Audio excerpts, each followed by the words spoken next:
오늘부터는 하나님 나라와 교회라는 제목으로 몇 차례에 걸쳐서 함께 나누려고 합니다. 제가 부임한 이후에 우리 교회는 이런 교회가 되었으면 좋겠습니다. 그런 마음에서 우리 교회 비전 선언문을 말씀을 드렸고 또 그에 대한 설명들을 여러 차례 드렸습니다. 아직 그것이 우리 안에 내면화되었다. 그냥 툭 건들면 우리 교회는 이런 교회입니다. 우리는 이것을 위해서 존재하고 또 이것을 이런 식으로 이루어가며 또 이것이 우리의 궁극적인 존재 목적입니다. 이렇게까지 건들면 나올 정도는 아니라 할지라도 적어도 우리 교회가 지향하고 또 우리 교회가 무엇을 위해서 존재하며 또 어떻게 가야 하는지에 대한 내용들은 여러분들이 여러 차례 알았으리라 봅니다. 이제 우리는 그 큰 그림을 향해서 그것을 우리 안에 내면화하고 또 그것을 구체화하는 그러한 작업들을 해야 되는데, 그런 점에 있어서 우리는 큰 그림을 이제 실제화하는, 구체화하는, 또 우리가 피부로 느끼고 또 그것을 우리가 감각할 수 있을 정도로 실천해 나가는 그런 여정이 우리 앞에 놓였다 말씀드릴 수 있습니다. 그 점에 있어서 하나님의 나라, 그리고 그 하나님 나라의 복음, 더 나아가서는 그로 말미암아서 세워진 교회, 또 고향제일교회라는 그 이름으로 우리가 부름을 받았는데, 그 교회가 갖고 있는 그 하나님의 뜻, 그리고 그 교회가 얼마나 영광스럽고 또 복되고 또 존귀하고 또 이 땅의 진정한 유일한 소망인가라는 것을 우리가 늘 기억할 필요가 있습니다. 그런 점에서 이제 우리는 이 교회에 대한 그 공동체성과 또 우리가 교회로서 어떻게 이 큰 그림을 구체화해 나가야 할 것인가 라는 점들을 앞으로 우리가 좀 더 살펴보고 나누려고 합니다. 우리 교회의 비전 선언문은 우리가 이미 그것을 다 이루었다는 것이 아닙니다. 우리가 이 땅에 존재하면서 계속해서 끊임없이 추구하고 또 계속해서 그 길을 가야 하는 일종의 지향점 같은 겁니다. 목표와 같은 거죠. 그런 점에서 우리는 그 길을 향해서 함께 걸어가야 합니다. 그 비전 선언문의 첫 번째 줄 내용이 뭡니까? 우리는 언약으로 맺어진 하나님 나라의 시민 공동체다라는 것이죠. 사실 이 한 구절에는 참으로 멋지고 또 아름답고 또 영광스러운 의미들이 담겨져 있습니다. 우리가 누구인가에 대한, 우리 그리스도인이 또 그로 말미암아서 세워진 교회가 무엇인가에 대한 선언이 담겨져 있는 것이죠. 우리의 정체성을 담고 있는 부분이 바로 이 첫 번째 줄입니다. 우리는 하나님 나라의 시민이다.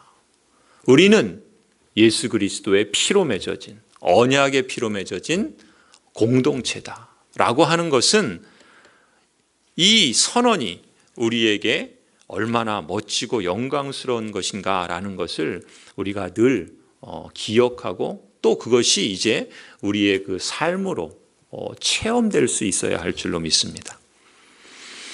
우리가 하나님 나라의 시민이다 했을 때는 우리의 신분과 그 신분이 주는 자부심에 대한 내용이죠. 우리가 이 땅에 살아가지만 우리가 연약한 육신을 갖고 있고 또 삶의 여러 가지 아픔과 또 고난을 겪고 있지만 우리가 사회적으로 여러모로 부족한 점들이 있지만 그러나 그것과 견주어서 결코 우리가 자랑할 수 있는, 결코 부족하지 않은 멋지고 영광스러운 그 신분이 바로 우리는 하나님 나라의 시민이다라는 것이죠. 그래서 우리는 이 세상에 어떤 그 무엇에 자부심을 갖지 않습니다. 내가 하나님 나라의 시민이다라고 하는 사실에 자부심을 갖는 겁니다. 오늘 우리 청년들하고도 우리 풍성한 삶의 기초를 같이 또 읽으면서 강조했던 내용이 바로 그것입니다. 우리가 다른 사람과 비교해 보면은 지금 옆에 있는 분들과도 비교해 보면은 어느 구석에서는 내가 늘 부족하다는 걸 느낍니다. 이런 점에서 부족하고 저런 점에서 부족하고 우리는 수도 없이 부족한 것을 지니고 살아가는 사람입니다. 그런 점에서 보면은 우리는 한없이 열등감을 느끼고 또 나는 왜 이 모양인가 라는 그런 부족함을 느끼면서 살아갈 수밖에 없는 존재인 것이죠. 그런데 우리가 기세당당할 수 있고 우리가 자부심을 가질 수 있는 것은 우리의 어떤 나면서부터 갖고 있는 능력이나 우리가 갖고 있는 어떤 재력이나 우리가 갖고 있는 어떤 사회적인 세상적인 그 조건들이 아니라 내가 하나님 나라의 시민이다. 예수 그리스도로 말미암은 하나님 나라의 백성이다라고 하는 그 사실로부터 자부심을 가질 수 있다는 것이죠. 누구와 비교하면 어떤 결과가 났습니까? 비교라는 말이 그거예요. 비교하면 두 가지 결과밖에 없습니다. 비참해지든지 아니면 교만해지든지. 다른 사람과 비교했을 때 내가 다른 사람과 더 비교해서 못났다 생각이 들면 비참해지겠죠. 또 다른 사람과 비교했을 때 내가 저 사람보다 좀 잘났다 생각이 들면 교만해지겠죠. 열등감이든 우월감이든 결코 우리에게 유익한 것이 아니고 건강한 것이 아니죠. 비교는 우리에게 이렇게 우리를 망가뜨리고 또 우리를 병들게 하지만 그러나 이 세상의 그 무엇으로 비교되지 않는 우리가 하나님 나라의 시민이라는 그 사실만큼은 우리에게 큰 자부심과 또 우리 자신에 대한 그러한 정체성을 갖게 한다는 것이죠. 그런 점에서 우리가 하나님 나라의 시민이다라고 했을 때는 우리 신분과 신분이 주는 자부심에 대한 내용이라고 볼 수 있고요. 또 우리는 공동체다라고 했을 때는 우리가 교회로서 이 땅에서 어떤 모습과 어떤 정신으로 있어야 하는지 그것을 우리에게 말씀해 준다 말할 수 있습니다. 여러분, 우리는 누구입니까? 우리는 공동체입니다. 공동체라는 말은 한마디로 표현하면 한 몸이라는 뜻이죠. 말 그대로 한 몸이라는 뜻입니다. 이 말은 우리 교회가 지키고 유지해야 할 방식에 대해서 말씀해 주고 있는 겁니다. 그래서 우리가 공동체라고 할 때는 교회는 한 몸처럼 존재하고 한 몸처럼 움직여야 한다는 것입니다. 공동체다, 한 몸이다. 이 말은 곧 운명 공동체라는 것을 말하고 있는 것이죠. 무슨 말입니까? 풀어서 설명하면 너 살면 나도 사는 것이고 너 죽으면 나도 죽는다는 것이 이것이 운명 공동체라는 겁니다. 이런 정신이 우리가 이 땅에서 존재하는 방식이라는 점에서 공동체다, 한 몸이다 이렇게 말씀하고 있는 것이죠. 세상은 어떻습니까? 보통 그런 말 하죠. 너 죽고 나 살자. 그것이 세상의 사고방식입니다. 그러니까 너는 죽어도 되고 나는 살아야 되기 때문에 내가 살기 위해서는 다른 사람을 험담하기도 하고 모함하기도 하고 거짓말하기도 하고 또 심한 말로 공격적으로 기를 죽이기도 하고 그런 것이죠. 너가 죽어야지 내가 사는 그러한 약육강식의 사회가 이 세상이라고 한다면 교회에서 그랬다가는 너도 죽고 나도 죽는 겁니다. 그게 공동체고 운명이라는 몸이라고 하는 말에 담겨 있는 것이죠. 에베소서 4장 29절을 한번 보실까요? 우리가 읽은 본문 다음에 있습니다. 에베소서 4장 29절. 에베소서 4장 29절 우리 같이 한번 읽습니다. 시작. 무릇 더러운 말은 너희 입 밖에도 내지 말고 오직 덕을 세우는 데 소용되는 대로 선한 말을 하여 듣는 자들에게 은혜를 끼치게 하라. 하나님을 본받는 삶에 대해서 말씀하고 있는 것입니다. 더러운 말을 내서 상대를 죽이면 그 결과는 무엇입니까? 상대만 죽는 게 아니라 나도 죽는다는 겁니다. 그것이 교회라는 공동체라는 한 몸이라는 의미에 담겨 있는 표현인 것이죠. 반대로 덕을 세우는 그러한 말을, 선한 말을, 듣는 자에게 은혜를 끼치는 말을 하는 것은 곧 상대를 세워주는 것으로 인해서 나도 세워진다라는 것이죠. 무슨 얘기입니까? 너가 살면 나도 사는 것이죠. 반대로 너가 죽으면 나도 죽는다는 겁니다. 이게 라다의 사명인 것이죠. 나도 잘 살고 남도 잘 사는 것, 그것을 달리 표현하면 너가 살면 나도 사는 것이고 너가 죽으면 나도 죽는다는 것. 이것이 성경이 교회를 두고 공동체다, 몸이다. 그런 점에서 공동체라고 하는 말에는 이미 라다라는 말이 전제되어 있는 것입니다. 너 살면 나도 살고 나 살면 너도 살도록 해야 된다라는 것이죠. 성경이 가르치는 교회가 이런 정신, 이런 모습이라는 것을 우리가 적어도 이 사실을 기억할 필요가 있다는 겁니다. 물론 우리가 현실 속에서 그것을 100%다 그렇게 살아내고 또 그것을 체험하고 있느냐? 그렇지 않을 수 있습니다. 그러나 예수 그리스도께서 우리를 십자가의 피로 구속하셔서 한 몸을 이루게 하셨다라고 하는 그 사실은 우리가 지금 이 정신을 따라서 살아갈 수 있는 그런 존재로 바꾸어 주셨다라는 것을 포함하고 있다는 것입니다. 성령께서 우리 안에 소원을 두시고 행하게 하신다는 것입니다. 그렇다면은 우리가 어떻게 한 몸, 한 운명 공동체로 부름을 받았는가, 이 사실을 다시 한번 확인할 필요가 있죠. 우리는 언약으로 맺어진 공동체다 그랬습니다. 그러면 어떻게 우리가 공동체가 되었고 운명 공동체가 되었는가? 바로 언약으로 맺어졌다, 이렇게 표현할 수 있겠죠. 오늘 우리가 읽은 그 본문 에베소서 2장 12절 13절을 보시면요, 그때 너희는 그리스도 밖에 있었고 이스라엘 나라 밖의 사람이라. 약속의 언약들에 대하여는 외인이요 세상에서 소망이 없고 하나님도 없는 자이더니 이제는 전에 멀리 있던 너희가 그리스도 예수 안에서 그리스도의 피로 가까워졌느니라. 전에는 소망이 없었답니다. 하나님도 없는 자였답니다. 외인이었다 그래요. 그런데 이제는 그리스도의 피로 가까워졌다 그럽니다.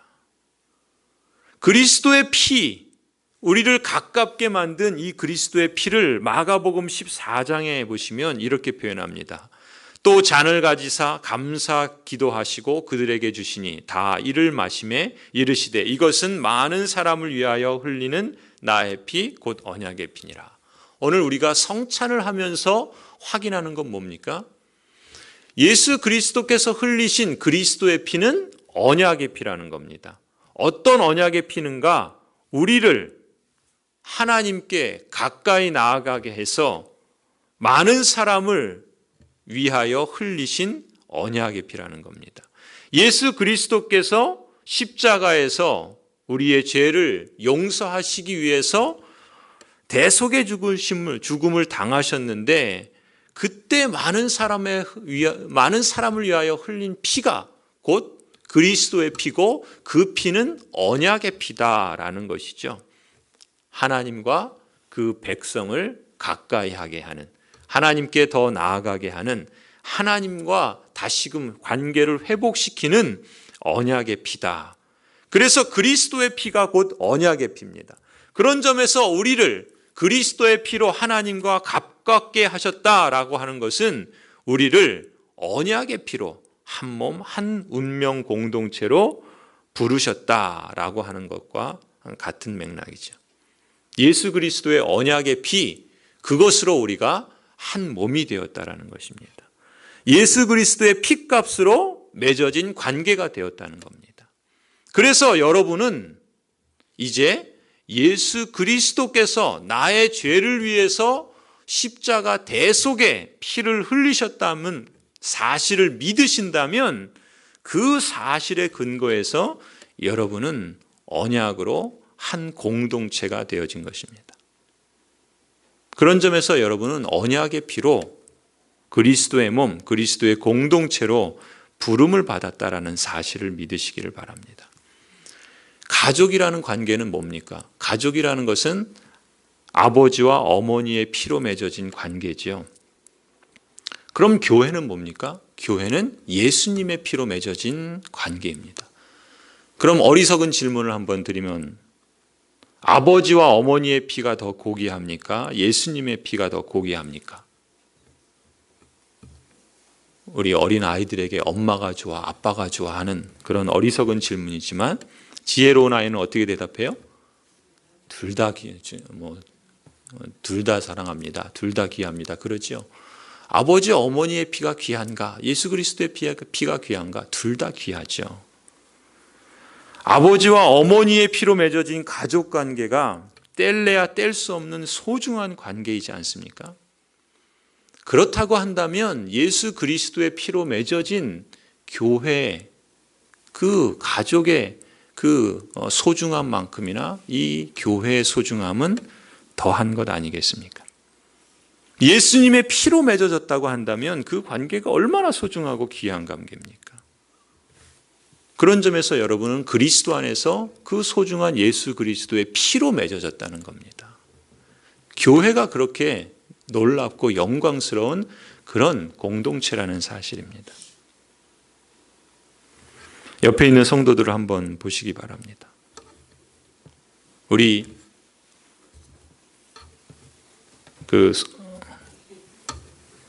보시니까 어떠신가요? 다 소중합니까? 그렇죠? 왜 소중합니까? 더불어 살아갈 수 있으니까 소중하죠? 또 왜 소중합니까?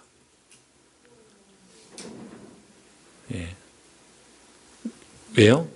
예수 그리스도의 피로 맺어졌기 때문에 소중한 겁니다. 인간적으로 보면은 흠도 있고 또 미운 구석도 있고 또 친한 구석도 있고 여러 가지 좋은 점도 있고 나쁜 점도 있지 않습니까? 그런데 하나님께서 그런 미운 구석이 있고 흠이 있고 모난 그런 구석이 있는 나를 그리스도의 피로 그대로 받아주셨다는 거잖아요. 그렇다고 한다면 나를 그렇게 받아주신 것뿐만 아니라 옆에 있는 그 사람도 하나님이 그대로 받아주신 거잖아요. 그렇기 때문에 소중한 거죠. 그 사람이 어떤 조건, 그 사람이 어떤 능력, 그 사람의 어떤 소유 이런 것으로 그것으로 인해서 소중하고 귀한 것이 아니라 이 사람은 나에게 좀 친하니까 소중하고 이 사람은 그렇지 않으니까 그렇지 않고 이게 아니라 그리스도의 피로 맺어진 관계이기 때문에 그래서 소중한 것이 아니겠습니까? 그런 점에서 우리 다시 한번 쳐다보십시오. 옆에 사람이 없는 분들은 앞뒤에 있는 분들을 한번 보십시오. 그러면서 한번 이렇게 말씀해 주십시오. 당신은 예수님의 피로 맺어진 특별한 사람입니다.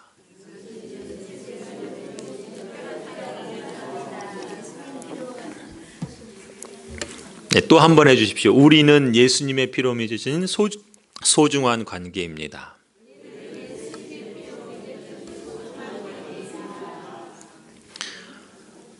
교회는 그렇습니다.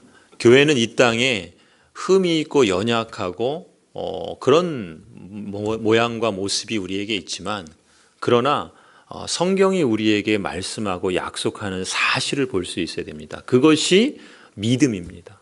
믿음이라는 건 뭡니까? 믿음은 우리의 근거한 어떤 것을 우리가 신뢰하는 게 아닙니다. 우리 모습을 보고 우리의 조건을 보면은 신뢰할 수 없죠. 그러나 하나님께서 하신 일, 하나님께서 하시고 계시는 일, 그리고 하나님께서 앞으로 하실 일들을 신뢰하는 것이 믿음입니다.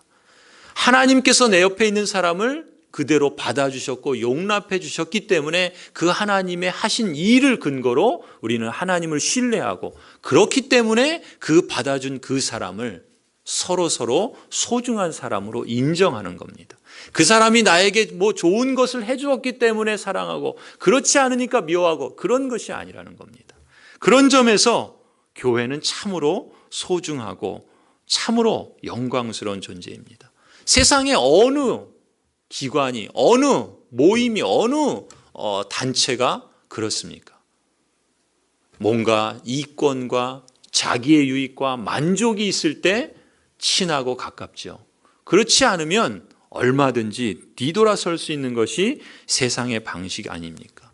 교회도 그런 정신이 작용을 해서 그런 세속화의 모습들이 나타날 때 교회에 대해서 실망하고 낙심하고 또 그래서 교회를 떠나는 경우도 있지 않습니까? 그럼에도 불구하고 교회는 하나님께서 보실 때 하나님이 하신 그 일 근거로 해서 서로를 소중히 여기는 겁니다. 그리고 하나님께서 지금 비록 흠이 있고 모나고 연약하지만 하나님이 나를 그렇게 받아주시고 내 옆에 있는 사람을 그렇게 받아주셔서 이제 예수 그리스도를 머리로 삼아서 그렇게 닮아가도록 변화시키시고 하나님이 그 일을 이루어 가실 것을 신뢰하기 때문에 우리가 소망을 갖는 겁니다. 그리고 예수 그리스도께서 재림하시는 그날에는 우리의 모나고 흠이 난 그 모든 것들이 온전하여지고 예수 그리스도만큼 성숙한 그런 모습으로 변화될 것을 하나님께서 그렇게 이루실 것을 우리가 신뢰하기 때문에 우리가 서로를 소중하게 여기는 것입니다. 그것이 교회입니다. 언약으로 맺어진 공동체, 바로 그것이 교회입니다.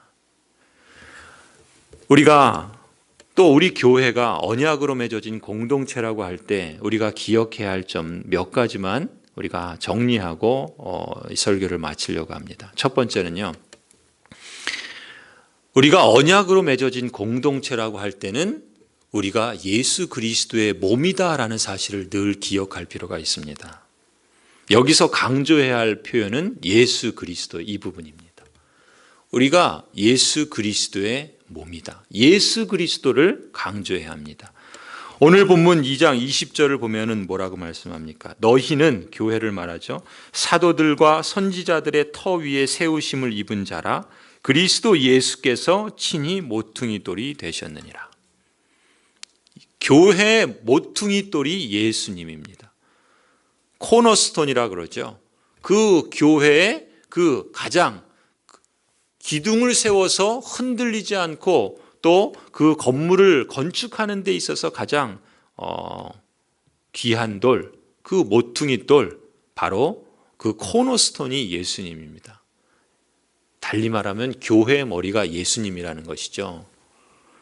이 말은 교회의 주인이 예수님이라는 것 아니겠습니까? 담임 목사인 제가 교회의 주인이 아닙니다.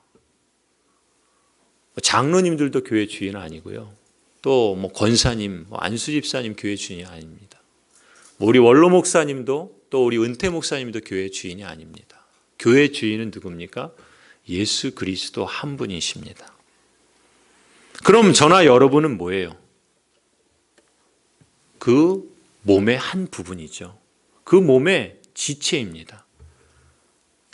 교회는 그리스도의 몸으로서 예수님이 우리를 다스려 주옵소서라고 이 정신과 이 자세를 늘 기억해야 됩니다.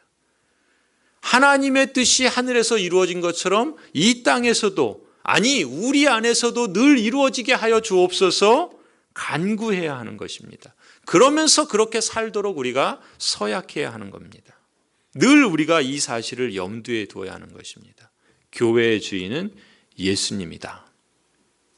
두 번째로 교회를 언약으로 맺어진 공동체라고 할 때 우리가 기억해야 할 점은요, 그리스도의 몸인 교회를 소중히 여길 줄 알아야 된다는 겁니다. 제가 어렸을 때 교회의 사람이 되어야 한다, 교회를 소중히 여기는 사람이 되어야 한다, 이런 말을 많이 들었습니다. 여러분, 교회의 사람이 된다는 것은 뭡니까? 교회를 소중히 여긴다는 것은 어떤 의미로 여러분은 이해하십니까? 오늘 10절 말씀을 보시면요, 우리가 읽은 본문 2장 10절, 우리는 그가 만드신 바라 그리스도 예수 안에서 선한 일을 위하여 지으심을 받은 자니 이 일은 하나님이 전에 예비하사 우리로 그 가운데서 행하게 하려 하심이니라. 교회를 두고 뭐라고 말씀하냐면 우리는 그가 만드신 바라. 새번역 성경은 이렇게 번역합니다. 우리는 하나님의 작품이라. 이 포이에마라고 하는 단어를 씁니다. 그가 만드신 바라. 교회는 하나님의 작품이랍니다. 예술가가 자신의 그 가장 걸작, 마스터피스 같은 가장 걸작이 바로 이 포이에마라는 단어입니다. 그런 점에서 하나님이 장인으로서 하나님이 만드신 걸작품이 있다면 그것은 다름 아닌 교회라는 것입니다. 그런 점에서 우리는 하나님의 작품이라는 것이죠. 어떤 작품이요? 그 뒤에 보면 뭐라 그럽니까? 그리스도 예수 안에서 선한 일을 위하여 지음받은 작품입니다. 교회를 소중히 여긴다라는 것은 이겁니다. 지음받은 대로 살아가는 것, 지음받은 대로 소중히 여기는 것, 그것이 그리스도의 몸인 교회를 소중히 여기는 것입니다. 예수 그리스도의 영이신 성령께서 우리와 함께 하시죠. 그리고 교회 공동체와 함께 하십니다. 그 성령께서 하시는 일은 무엇입니까?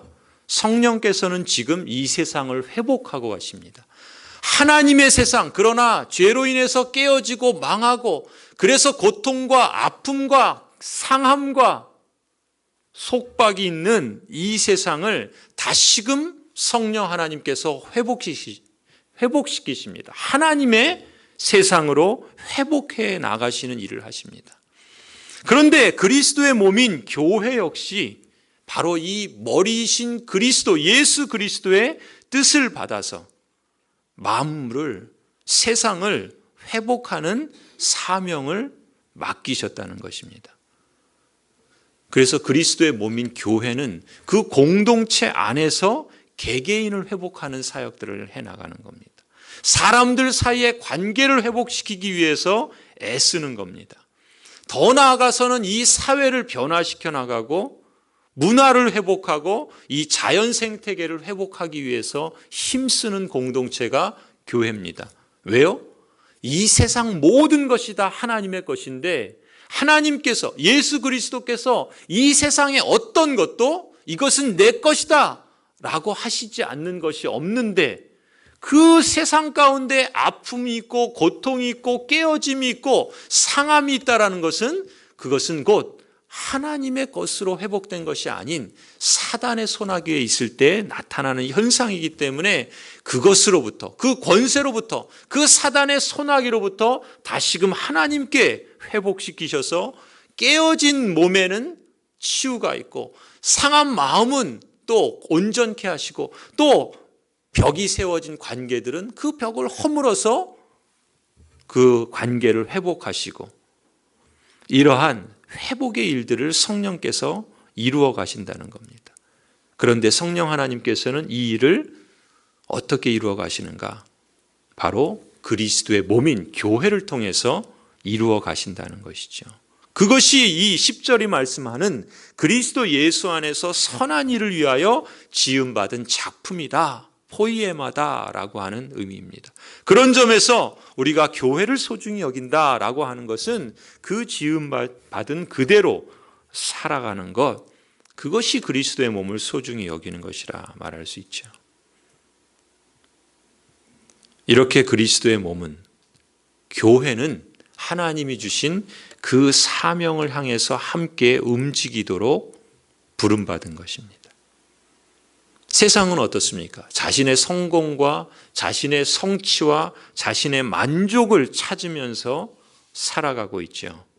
그런데 그런 세상에서 우리 그리스도의 몸을 통해서 교회는 공동체에 주신 그 비전을 품고서 어떻게 하면 이 하나님의 꿈이 이루어질 수 있을까? 그것을 꿈꾸며 그 꿈을 이루어 나가는 존재가 되었다는 것입니다. 우리가 예수 그리스도의 몸이라는 이 사실을 기억하고 교회를 소중히 여길 때 이것이 얼마나 존귀하고 영광스러운 존재입니까? 한 사람이 회복되는 것을 볼 때, 한 사람이 깨어진 상태에서 나음을 입고, 한 사람이 잃어버린 상태에서 찾음을 얻게 되고, 한 사람이 무너진 관계 속에서 다시금 온전한 관계를 회복하는 것을 볼 때, 여러분, 그것이 얼마나 놀라운 그런 경험입니까? 교회는 그러한 역사들을 경험할 때 그 안에 교회를 소중히 여기는 모습들이 나타나는 겁니다. 우리는 그것을 추구하도록, 그것을 이루어가도록 부름받았다는 것이죠. 그런 점에서 우리가 어떤 이 회복을 이루어가는 그러한 삶을, 사역을, 그러한 실천들을 해나가는 것은 그것이 우리에게 짐이고 버거움이고 부담으로서가 아니라 우리를 생명력을 맛보게 하고 우리가 그리스도 안에서 살아간다고 하는 그 사실들을 실감하게 하는 현장이 된다는 것입니다. 물론 그 여정 자체가 그리스도께서 재림하실 그날까지는 끊임없이 세상의 죄와 사단의 권세가 영향력을 끼치기 때문에 그 길은 결코 쉽지 않습니다. 그 길은 고난이 따르고 거기에는 때로는 희생이, 헌신이 요구되기 때문에 그것이 부담이 되고 버거울 수 있죠. 그러나 내가 투여하는 그 부담과 버거움을 능가하는 그러한 소망과 영광과 기쁨을 맛보는 것이라 한다면 그것은 그 부담과 그 짐들은 아무것도 아닌 것입니다. 우리가 이런 삶을 추구하도록 부름받았다는 것이죠. 그것이 교회를 소중히 여기는 것이다. 그렇게 말하는 것입니다. 저와 여러분 모두가 이렇게 교회의 사람이 되기를 간절히 소원합니다. 마지막으로 하나님께서 교회를 두고 그리스도의 몸이다라고 하신 이유가 있습니다. 그 이유가 22절에 말씀합니다. 에베소 2장 22절을 보시면요. 너희도 성령 안에서 하나님이 거하실 처소가 되기 위하여 그리스도 예수 안에서 함께 지어져 가느니라. 여러분, 이 말씀은 교회가 예수 그리스도의 언약의 피로 세워진 한 몸이라 이렇게 말씀하고 있지만 그 몸은 완성된 이미 다 성숙한 몸을 말하지 않습니다. 어쩌면 어린아이와 같은 모습인지도 모르겠습니다. 그러나 온전한 생명을 갖고 있는 몸이죠. 그래서 22절을 보면 너희가 예수 안에서 함께 지어져 가야 한다라고 말씀하는 겁니다. 에베소 4장 15절에 보시면 범사에 그에게까지 자랄지라 이렇게 말씀합니다. 함께 지어져 가면서 모든 면에서 머리이신 그리스도, 그 그리스도에까지 자라가도록 의도하셨다는 겁니다. 그래서 그리스도의 몸이다, 공동체다라고 할 때는 우리가 무엇을 기억해야 되냐면 우리는 자라가도록 부름받았다라는 것을 기억할 필요가 있습니다. 그래서 오늘 에베소서 4장을 보시면은 이 자라가기 위한 세 가지 원리를 제시하는데 여러분 에베소서 4장 16절을 한번 보실까요? 에베소 4장 16절은 오늘 우리가 읽은 에베소 2장 20절부터 22절의 말씀과도 연결된다 볼 수가 있습니다. 에베소 4장 16절 우리 같이 한번 읽습니다. 시작. 그에게서 온몸이 각 마디를 통하여 도움을 받음으로